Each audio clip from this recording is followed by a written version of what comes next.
Та subscribe дарж сувга захиалаарай. Мөн хонхон дээр дарснаар дараагийн шинэ бичлэг ороход танд мэдэгдэх болно.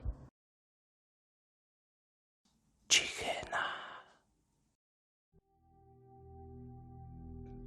Монголын шоронд Хятад Гаанжуур гэж алдаршсан мөнхөө овогтой Гаанжуур нь 1970 оны үед Хятадаас анх Монголын хэлийг зөрчиж орж ирсэн байна. Хэл зөрчигчийн хувьд Монголын шүүх түүнд 2 жилийн ял өгсөн боловч тэрээр 15 жилийн турш гяндан сууж яс цоожны амьдралыг ясанда тултал мэдэрчээ. Халахын шоронгийн түүхэнд 15 жил гянданд суусан хүн нэгээхэн бэрч үгүй бөгөөд тэрбээр үүгээрээ дээд амжилт тогтоосон гэдэг. 1970-ад оны үед Хятадд улаан хувьсгалд дээд цэгтээ хүрч тэндээс дайжсан Хятад дэргэд Монголын хэлийг зөрчих нь их байв. 2 жилийн ял авсан Хятад Гаанжуур ганц худгийн шоронд очоод тухайн үед прокурор гэсэн Шагдар сүрэнгийн хүү Уука гомдорчтой хамт галтгооны агуулгыг ухаж баахан маасал талх хулгайлж хоригдлуудад зарж байгаад баригдсан байна. Уг хэрэгтэй ял нэмүүлэх гээд байж байтал дахин нэг ноцтой хэрэг дэгтгэнтэр. Энэ үед өвөр Монголоос Надмид гэдэг бас нэг хэл зөрчигч баригдаад 6 сарын ял авч ганц худагт хоол зөөгчөөр ажиллаж байгаад Гаанжуурыг олоод харчихч. Тэгээд Хятад Гаанжуурыг хэлс хэрэгт гүтгэж өөрөө ялнаас мултрах овжин арга сэдв. Надмид тэр даруйда хуулийнхныг дуудаж би та нарт маш ноцтой мэдээ дамжуулна. Хариуд нь та нар намайг эх оронд минь буцаа. Эсвэл Монголын иргэн болгож өг гэсэн болцол тулгачи. Маш ноцтой мэдээ гингүүт хуулийнхны чихэн сортолцоод явчихалгүй яах вэ? Тэгээд болцлыг нь хүлээн авч Надмидийн ноцтой мэдээг сонсов. Нохой арга хэрэгэлсэн Надмид баахан хулган байснаа. Танай Монголын шоронд байгаа Гаанжуур бол хэл зөрчигч биш. Хятадын тагнуул. Энэ хүн Монголд тагнуул хийх зорилготой ирсэн. Би ч бас тагнуул. Та нар намайг хэл зөрчигч гэж бодсон бол энэ дүрл. Гэхдээ би Монголд тагнуул хийх гэж ирээгүй. Гаанжуурыг устгах даалгавартай ирсэн. Тиймээс Гаанжуурыг та нар одоо устгаад намайг чөлөөлөх хэрэгтэй. Эсвэл би Монголд сууршина. Эсвэл үүргээ биелүүлсэн гэд нутаг буцна. Хэмээ. Улаан цайм донгоссон байна. Гэвч тэр ингэж донгосоод өөртөө ямар ч эрх чөлөө авчирсангүй. Надмидийн мэдүүлгээр Гаанжуурыг Хятадын тагнуул гэж үзээд шууд 15 жилийн гяндан амлаж яс цоожинд суулгав. Надмидийг мөн адил тагнуул гэж үзээд 10 жилийн чанга дэглэм амлаж Майнтын чанга руу цөлжээ. Өөдөө хайсан чулуу өөрийнх нь толгой дээр оочно гэж чухмал үүнийг хэлдэг болов. Ийхүү 6 сарынхаа ялыг 10 жилийн чанга дэглэмээр сольсон Надмидгийн хөхтөө итгэхэд халахын шоронд нэр нүрээ барсан гэдэг. Өөрийн худраггүй зангаасаа болж 10 жилийн чанга ял авчихад хар толгойгоо шааж гаслан эхнийхээ мэдүүлгээс буцаж бас үтсэн байна. Харин Хятад Гаанжуур 15 жил гяндан сууж ёстой л 90 ширийг заачи. Эрхэн ядархаараа ойдол сурдаг гихчээр Гаанжуур гяндангийн өрөөнд цэцгийн багла уран хатгамлыг гайхамшигтай хийж түүнийг шоронгийн ажилтнуудад зарж борлуулан 5-10 төгрөг олж өдий олон жилийг барсан байна. Түүнээс биш амьд хүний авс болсон гянданд сайн л болоо. 10 жил болоод сэтгэл санаагаар турж ицсэн үхдэг ажи. Гаанжуур хөдөлмөр хийж олсон 5-10 төгрөг нөөсөө гяндангийн атмаануудад зүгээр л өчгдөг байсан нь нэгд өөрийгөө дарамтлуулахгүй байх. Хоёрт нэр хүнд олж авахын нэгэн баталгаа болжээ. Тийм ч учраас Гаанжуурт хэм буйнч гар хүрч чаддаггүй байсан гэлцэн. Энэ чанараараа гянданд олон жил болж чадсан байна. Мах яамныхан үе ирж Гаанжуураас тусгай хяналтанд ор байцаал тавна. Тэрбэр гяндангийн 100 номерын өрөөнд Чимэд магийн пүрэв сүрэн, Цэдвийн Батсүр, Галзуу Чулуунбаатар, Сүрэнгийн пүрэв очир гэх мэт цуутай гэмт хэрэгтнүүдтэй хамт хоригдож байж. Би ганцхан Хятад үсгэл мэднэ. Кирилл үсэг мэдэхгүй хэмээн тэр ярьдаг байж. Үүнийг нь Галзуу Чулуунбаатар гихч байн хүний мууд дурлаж байдаг новшин ялтан шалгаад нэг үтсэн гинэ. 1979 оны Вьетнам Хятадын дайны үеэр манай төр засгийн хэвлэлүүд Хятадыг муулсан нийтлүүд их бичдэг байж. Нэгэн өдөр Галзуу Чулуунбаатар зориуд туршилт хийхээр Хятадыг муулсан сонины толгой нь буруу харуулад Ганжуурын дэргэд тавиад цэмбэн хөжлөн толгой дээгүүрээ нөмрөөд сэмхэн ажиглалт хийж. Тэгтэл юм ож суугаа Ганжуур сонины толгой гівтэйхэн өөрлүүгээ харуулад нэгнүүдээрээ ойж байгаа юм хараад нөгөө нүдэрээ сонин уншдаг байсан гэнэ. Ганжуурын хийсэн гайхамшигтай уран хатгамал одоо ч энд тэнд айл хунарт байдаг бололт. Мөн тэрбэр байнгын биеийн тамирын дасгал хийдэг байж бий гэж чулуу байсан бололтой. Тэрбэр 15 жил Гянданд яс суугаад 1980-ад оны сүүлчээр суллагдсан бөгөөд түүнийг Монголын төр нутаг руу явуулсангүй. Монголд анх ирэхдээ 25 орчим насны шижгэнсэн бор залуу байсан гэлцдэг. Эхнэр хүүхэд байхгүй ч гэлээ эцэг их байж л таараа.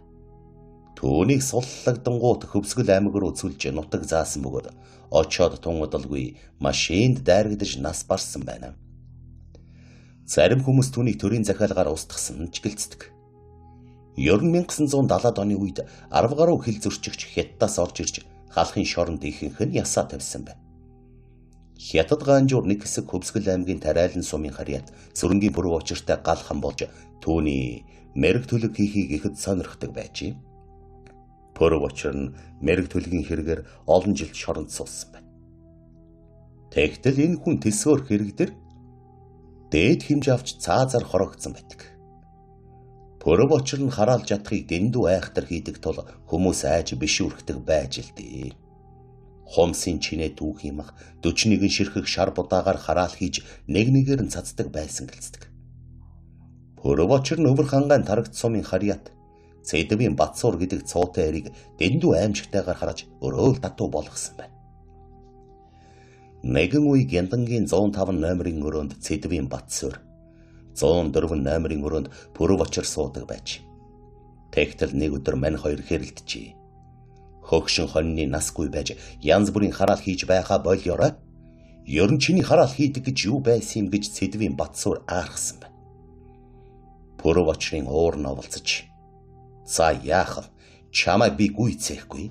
Дутуу орхиж насан туршид чинь тамландаа гэж занаад шөнжөнгөө нойргүй хонч. Хамт хоригдож байсан хүмүүс нь Бүрүү учир ахаа таавтаач гэдэл хөнжлөө толгой дээгүүрээ нөмрөөд дөрвөн хөллөөд хөвчихсэн байна. Би ч зүгээр үү гэдэл хоёр нүдэн час улаанаар эргэлдэж тасралтгүй майн мэгзэм шившиж их л аимшигтай болсон гэдгээ. Тэгэд нэг гал хамаа дуудаж надад тус хөө баялан 3 хэрэгтэй байна гэв. Гал хам нь наарныхаа банзнаас зоргоц гаргаж чатаагаад хөө гаргаж ноормынхаа талхыг базж баялан шиг юм хийж усны хамт өгчээ. Нөгөө 3-ыг чинь янз бүрээр элдэвлэж час улаан нүдэ эргэлдүүлэн майн мэгзэм тасралтгүй шившсэн байна. Тэгтэл шүн дундын үед хажуу талын 105 номерт таснас хийгээд л явчихж Цэдвийн Батсуур өрөөнийхөө төмөр хаалгыг толгойгоороо зад мөрөгчээ. Өглөө 6 цагт Гяндангийн хоригдлууд бие засах гэж цувраад гартал Цэдвийн Батсуурын амнаас шүлс нүднээс нь нуух гооччихсан. Нэг чихтэй көлийгөд салга өвчтэй болчихсон байж. Харин Бүрүү учир хэдхэн хоногийн дараа цаазлуулсан байна. Түүнийг соц нийгмийн дуйланд гэмт хэрэгтэн 25 мянгатын Жаданбаагийн хэрэгдээр цаазлуулсан гэж ярьдаг. Цаазлуулах өдрөө зүн савингоороо мэдчихэд авгаа хүүхэд хоёроо ирүүлэх талын шившлэг хийтэл тэд нар нь яг товлсон өдөр нэрсэн гэдэг. Мөн Казар хаан гэдэг баян үлгийн казакер халахын шоронд мэрэг төлөг хийж цууд гарчээ. Тэрбэр 41 чулуу татчихад зоосоор бас давхар татхад чулуу зоос хоёрын мэрэг нь яг тохирч байдаг гэж. Түүнийгээ 70-ны ясаар давхар баталдаг байж. Мөн 60-70-ад оны үед зүүн 3 аймгийг бишрүүлж явсан Цорж Жамсран Монголын шоронд 6 жил ял идлэхдээ мэрэг төлгийн хувьд том жижиг дуйлааныг нилээд их тарьсан байна. Ерөн шоронгийн түүхэнд засаг цагаан төмпөнгөр хэнийг дуудсан тохиолдол цөөнгүй. Тэр бүхэл мөрдөн байцаагчаа дуудаад хажуудаа авчихсан Токиолдол Майнтын шоронд гарсан гэдэг.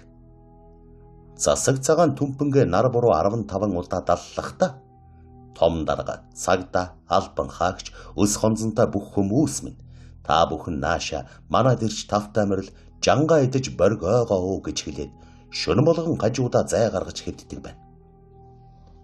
Мөн эмэгтэйчүүдийн шоронд зарим нэг том хүмүүсийн сүнсийг дууддаг гинэ. Хамгийн аюултай ганц найдвартай авчирдаг даллага бол ихэвчлэн хорих зоонуудад явагддаг хар савны даллага гэж. Хоригдлууд нь ил задгаа гал дээр дүүжилж хоол болгодог тогоогоо хар сав гэж нэрлэдэг бөгөөд уг даллагыг үйлдэхдээ дуудсан хүнийхээ нэрийг муутуу цаасан дээр 3 цагаан чулууны хамт хар савандаа хийгээд нар буруу 15 удаа эргүүлж далдаг байна. Хорих газар иймэрхүү дуудлагыг маш сайн хийж мэргэшсэн тусгай хүмүүс байсаар иржээ. Түүнээс биш хулгайч болгон хар саваар хүн дуудаж болдоггүй байна. Хэрвээ уншлах шившлгээ буруу хийвэл өөрийнхөө төрөл төрөстөөс хэн нэгнийг нь дуудчихдаг тал бий гэнэ. Зөв зүгээр ажиллаа хийж явсан хүн нэг л өдөр болчмгүй үйлдэл хийгээд шоронд ордог нь хар савны даллаханд өртсөн ч байж болох талтай. Хүний хоол иддэг саванд маш их энерги байдаг учраас засаг цагаан түмпэнгийн дуудлага өдий болтол хангансаар байгаа юм. Хэмээн шоронгийн нэг нь луухгар хуучилжээ. Дайшрамт хэлэхэд хятад гаанжуураас гадна хятад ваанжил гэж бас байж. Мөн бүтэмж Лю Фу зэрэг хятадууд хараа эргийн онцгой шоронд байж. Хятад ваанжил 1975 онд Налайхын шоронд байхдаа шоронгийн нуглаа завхарлыг үзэн ядаж чамгүй тэмцэл хийдэг байж. Мөн тэрээр чойрын онцгой дэглэмийн шоронгоос томоохон төлөвлөгөө боловсруулад будаа болжээ. Ховд аймгийн Дөөлантэр Чангас Эрдэнэ сонин нарын 6 хүнтэй өгсөн хувилдаж саад хийсэн хэнийг ч хамаагүй алахыг нь алаад хүлхийг нь хүлээд онцгой дэглэмээс мултарч урагшаа хил давах бодолтой байж. Хятад ваанжил Эрдэнэ сонинд хандж хоёулаа хил даваад сайхан амьдрын чи намайг дагаж явсан цагт алцрахгүй. Гонконг, Тайван, Шанхай гээд сайхан газрууд олон бий.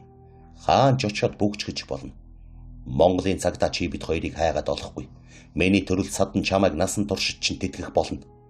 Гэх мэтэр синхруулсан гэдэг. Хэдийгээр шоронгийн ялтанч гэлээ.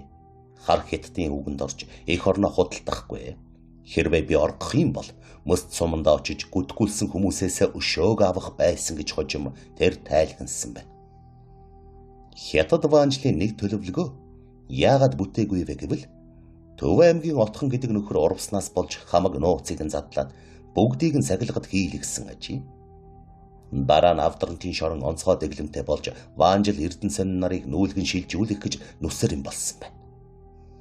Оргох төлөвлөгөө боловсруулсан онц аюултай рецидивистүүд хэмээн үзэж тусад нь мөглөнгийн машинд очиж замын хөдөлгөөн зогсоогоод нэстэг тэрэг пулеметийн салаагаар хамгаалалт хийж нэг үгээр хэлбэл аль нэг улсын ерөнхийлөгчийг хүлээн авахын дайны юм болсон гэдэг. Хятад ваанжлын шоронд ганц сурсан юм гэвэл бие тааж карата сурсан бөгөөд түүнийг даанч Монгол ирчүүдэд харуулж зүрхэлдэггүй байсан байна. Хэрв гинэд карата хийгээд тодроод ирвэл болигт зодооноор нэрд гарсан Монгол ирчүүд түүнийг амьд үлдээхгүй байлгүй. Тэгэхдээ бас хэнд ч гар хүргүүлэхгүй. Өөрийгөө хамгаалчихдаг байсан нь сайн хэрэг. Хятад ваанжлын сүүлчийн амьдрал Авдрантын шоронд өнгөрсөн бөгөөд нас нахаад ажил нь хүндэдсэний улмаас байн муудаж нэг өдөр 20 өрөөндөө таалал төгссөн гэдгээ.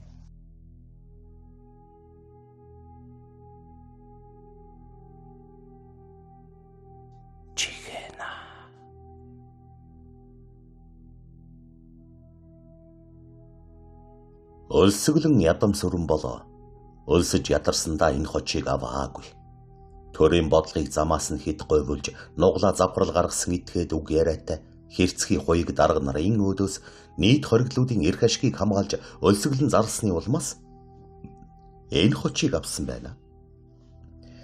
Хамгийн олон удаа өлсөглөн зарлснаар Монголын шоронд рекорд тогтоосон бөгөөд хүний эрхийг хэд богдуулсан гүйтэн сэвдэг хонголд тэрбээр анх удаа эрх чөлөөний бамбар асаасан хүн. Ядам сүрэнгийн заасан замаар аажмаар урагшилж өлсгөлн зарлаад эрх ашгаа хамгаалж болдгийм байна гэсэн ойлгож авснаар 1975 онд Галзуу Чулуунбаатар гэгч мөнөх новшин ялтан 41 хоног өлсгөлн зарлаж шоронд рекорд амжилт тогтоосон бол түүний дараа үнэн сонинд редактор хийж байгаад гяндангийн ялтаа орж ирсэн оршихын цэрэнд оржгүй 56 хоног өлсгөлн зарлаж Чулуунбаатарын рекордыг эвдэжээ.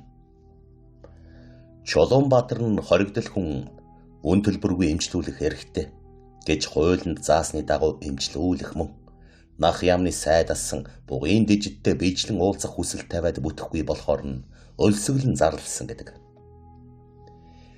Тэрбээр 41 хоног ус чуулгүй хуурай хар өлсгөлн зарлсан гэдгээ.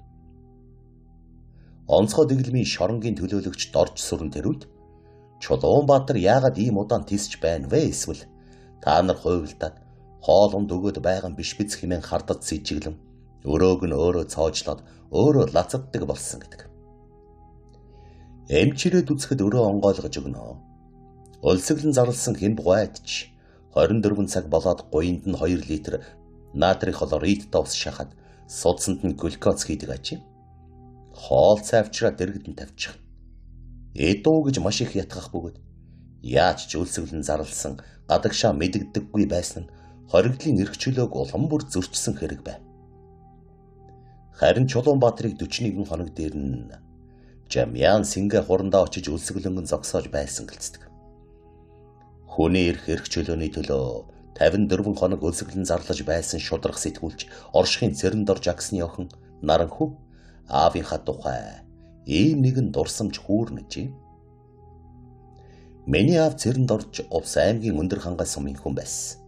Ээж банзарагч говьалтай. Аав минь нутагтаа 8 жилийн сургууль төгсөөд хотод санхүү эдийн засгийн техникум төгссөн. Санхүү бүртгэлийн мэргэжлийн хүн байсан. Дараа нь тэр үеийн Оросын холбооны улсын Ленинградын хэвлэлийн сургууль төгсөж хэвлэлийн техник редактор мэргэжил эзэмшсэн хүн л дээ. Манайхан голдуу Ленинградад төгссөн. Томигч маань хэвлэлийн хүн байсан. Гадаад сургууль төгсчрээд аав минь Архангай мөн завхны туяа сонинуудад сурвалжлагч нарийн бичгийн дараагаар ажиллаж байсан. Тэгээд л манайх хотод шилжиж ирсэн дээ. Аав минь үнэн сонинд техник редактор хийж байснаа санхүүгийн албанд нь ажиллах болсон.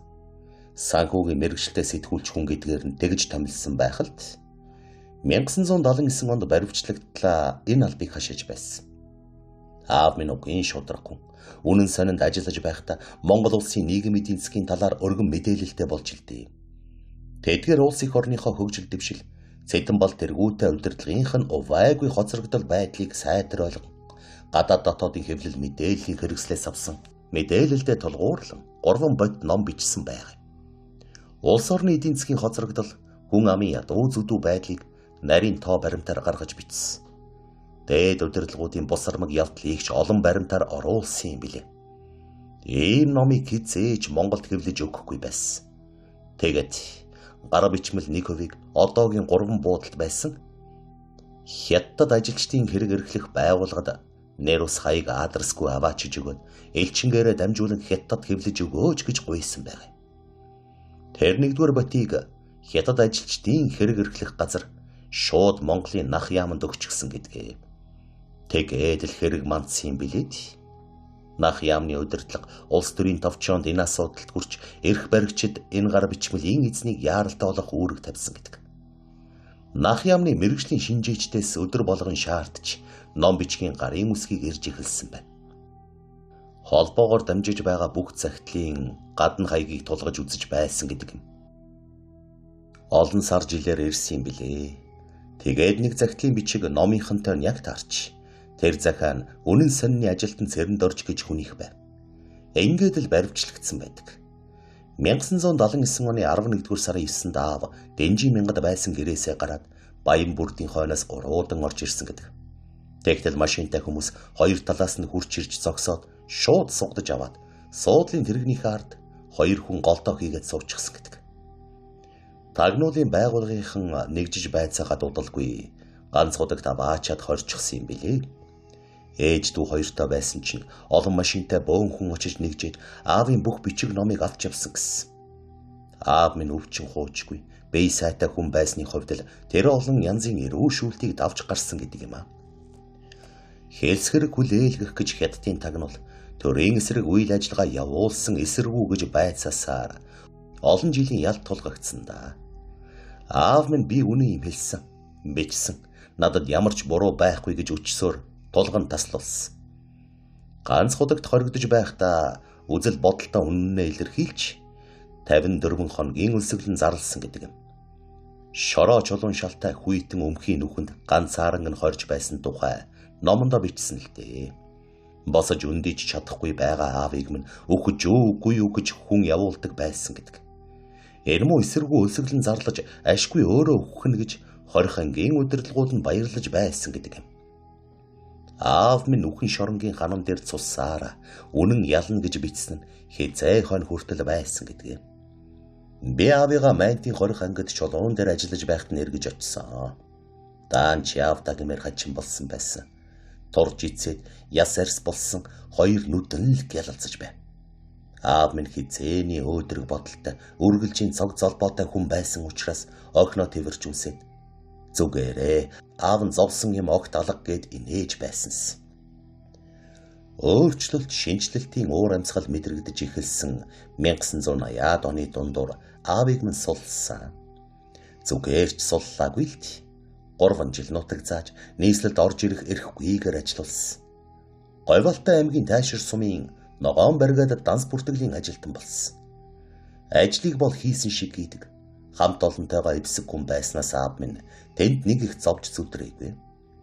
Аав маань арчсан хувьсгал ясны дараагийн жил 1991 онд таалал төгссөн. Аав минь ардчсан хувьсгал зах зээлийн нийгмийг ямар өрнүү сэтгэлээр угтсан гээ. Шин цаг ирлээ гэдэл хачин баярлчихсан. Хавь ойрынхонтойгоо ярьдаг юм нь энэ байсан. Төрийн цагаатгал үзүүлсэн Монголын социал демократ нам байгуулагдахад хамгийн түрүүнд очиж илсээд хадаг сүү барьж байсан та. Аав минь даан чин сайхан цагийг үзэж чадаагүй дээ. Аав минь шоронгоос гарч ирэхдээ зүрх нь муудсан байсан. Эрүүл агарт бол гайгүй байгаад байдаг. Хотын утаанд орж ирэхээрээ л зүрх нь тавгийддаг байсан. 1991 оны өвлийн тэр нэг өдөр аавын чинь бие муудаад эмнэлэгт хэвчлээ гэсэн мэдээ аваад хурж очсон л нэгдсэн нэг эмнэлэгт хэвдсэн байваа. Аав нь хідэн тариа хийлгээд зүгээр болчихлоо. Удахгүй гарах байхаа гэд хоолоо идэж инээж хөхрөө сууж байв. Эргэлт оруулчихад явсан чинь шүн дууддаг байгаа.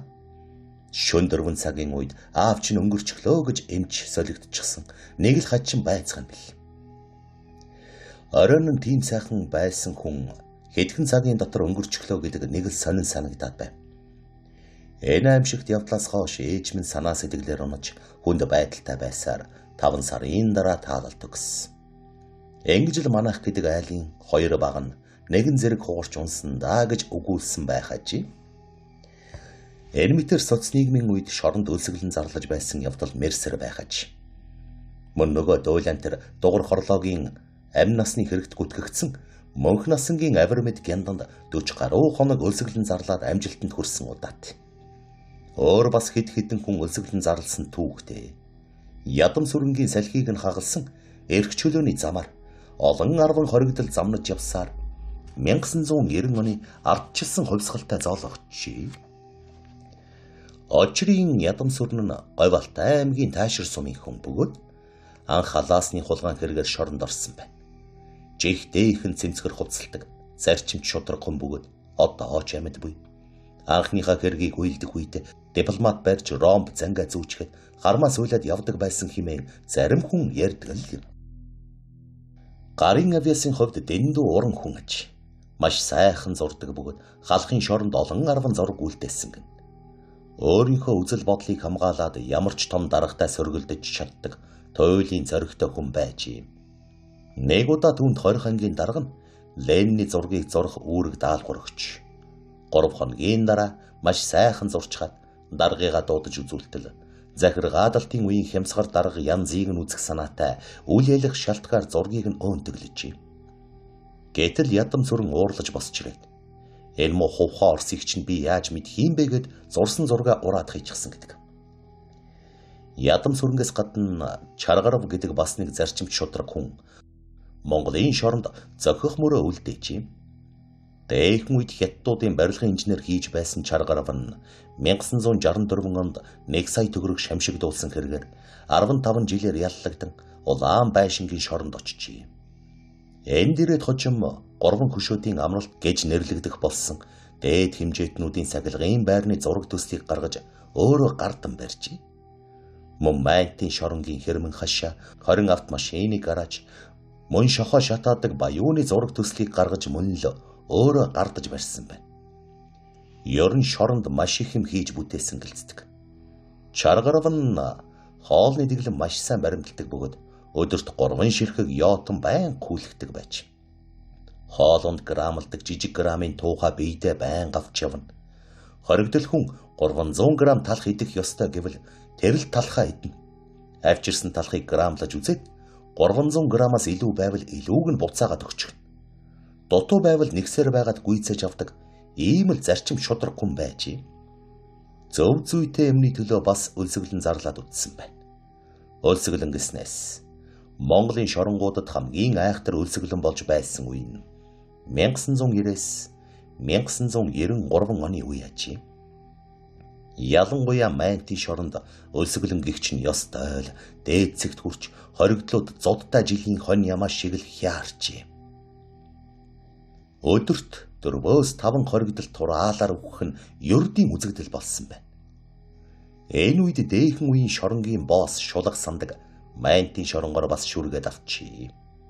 Тэр бэр нэгэн оронд оройн тоон дээр энэ өлсгөлн дураалч нь хэрээс хэтрэл. Та нар ямар ялаа алж байгаа биш. Наан чинь хүн үхэж байна. Ийм байдлаар үргэлжлээд байвал бид тэмцэл хийн гэжээ. Тэгтэл маргааш нь сандгийг ерөнхий журам сахиулагчаар томилж тусгай өрөөнд тусгай хоолтой байлгах болсон гэдэг. Мөн 17 жил шоронд ял эдэлсэн Дундгов аймгийн Дуйлан тэр ган зориг ярихдаа Майнтын шоронд өдөрт 4-5 хоригдол өлсгөлөнгөөр тогтмол өгдөг байв. Би дандаа газар шороог нь ухаж ажил явдлыг нь гүйцэтгэдэг байсан. Хоригдлуудын цогцыг миний жижүүр хийдэг өрөөний хажуу талын галдаг котелд оруулнаа. Тентхийн муур нь час улаан үдтэй том алаг муур байсан. Тэр муур үгсэн хоригдлуудын хамар чихийг идчихсэн байж бил. Монгол улс тэр үед дэндүү доошоо орсон шүү хэмээс. Майнтаас наашаа 8 км газарт Дэндунгийн оршуулгын газар бий бөгөөд энд тураалаар үгсэн мянган хоригдол нойрсож байна. Хүнийхээ шарлыг ав гэж арга эрт нь хэлэх үргүү үллээч ирж авдаггүй байсан гэлцэн. Харин Дорнод аймгийнхан махны машинд баахан австай ирж өөрийнхөө аймгийн хоригдлуудын цогцыг ачаад явсан бөгөөд босод аймгийн бүх хулгайч нар эл явдлыг хараад аргэр амьдрал гэж ийм л байдгийн байна хэмээн нулимс унагсан ачи. Тураалаар үхэж байгаа хоригдол үхэх өдрөө яг мэддэг байсан гэлцэн. Ор дэрэндээ бааж шигээд байсан нөгөө сул биетнүүд чинь үххийнхөө өглөө гинт хөдөлгөөнд орч за миний найз ганц тамхи татуулчих сайхан цай уучихмаар байна. Би өнөөдрөөс хитрэхгүй болчихлоо. Айлм хоёулаа нэг сайхан бааварлаатах игээд нүгэлтэд сэргэлэн болчихдаг ачи. Амин хаан байсан гэхээр хүмүүс учиргүй яриад эхлэхээр хүн айдаг. Бараг л аргаас босоод ирэх шиг болдог хэмээн нүдээр үтсэн хүмүүс толгоос ихсрэн гасл. Зарим нь бүр үгсэн амьд нь мэдэгдэхгүй байсаар өдий болдог байж. Оройн тоонд жагсах гээд чадлаараа гүйж яваад нүрээрээ харуулдаж очоод газар дээрээ нам үгсэн тог яолдолж байдаг байна. Мөн Кайдербек гэдэг казакэр өлсгийн эрхэнд хулган барьж идсэн гэдгээ. Кайдербекийн арга ирийнхэн байнга эргэж ирдэг хэдий ч тэрээр өгсөн мөнгө төгрөгийг нь хэдхэн хоногийн дотор идээд дуусгачихдаг байна. Тэгэд хогийн бункер дотроос хулган бариад шорлог хийж идэж байгаад баригдчихив. Мөн өлсгийн эрхэнд жорлон дотроос хатсан баас түүж идсэн хоригдол өөдч нэг бус удаа гарсан байна. Ийхүү 1990-ад оны Майнтын шоронгийн өлсгөлөн Монголын шоронгийн түүхэнд дэндүү муухай харт үг үлдээжээ. Зөвхөн 90-ад он гэлтгүй 2014 онд шүүхийн шийдвэр гүйцэтгэх газрын харьяа 409-р хорих ангид 80 орчим хоригдол өлсгөлн зарлаж байв. Тэд Монгол улсын ямар ч хуулинд байхгүй ялгааны шорон 409-р ангид бий болголоо. Энд хоригдлуудыг мөнгөтэй мөнгөгүйгээр нь ялгаж, хуулийн хугацаанд болсон зарим хоригдлын дэглэмийг бууруулахгүй, магадлалд оруулахгүй байна хэмээн өлсгөлн зарлаж байсан юм. Мөн тэдгээр хоригдлуудад маахны үйлдвэрийн муудсан махаар хоол хийж байна. Энэ байдлаа зогсоо гэж тус хорихын удирдлагуудад асуудлыг тавьж байна. Өлсгөлн зарласан 80 хоригдлыг 2013 онд бусад хорих ангиудаас татаж авчирсан байна. Хоригдлуудын дийлэнх нь 5-аас 25 жилийн ялаар шийтгүүлсэн байх бөгөөд тэднийг өмнөх хорих ангийнхаа удирдлагуудын тушаал шийдвэрийг эсэргүүцэж хил ам таталдаг байсан болохоор ийхүү ялгахад хүрсэн гэдгээ. Тэдгээр хоригдлууд ар гэрийнхнэрээ дамжуулан хүний эрхийн комист хандаж байсан бөгөөд үүний хариуд хүний эрхийн комиссийнхэн албан ёсоор өргөдлөө гарга. Хин яаж хохироод байгаад нэр устаа бичээд гэж юм. Гэвч хоригдлууд хэрвээ нэр усаа бичиж өргөдөл өгвөл хорихын удирдлагууд биднийг тусад нь дарамтлана. Тиймээс 80 хүн бүгд өлсгөлн зарлана гэж мэдэгдэж байна. Ингэснээр тэдний хил ам намжиж байсан удаатай гэдгээ.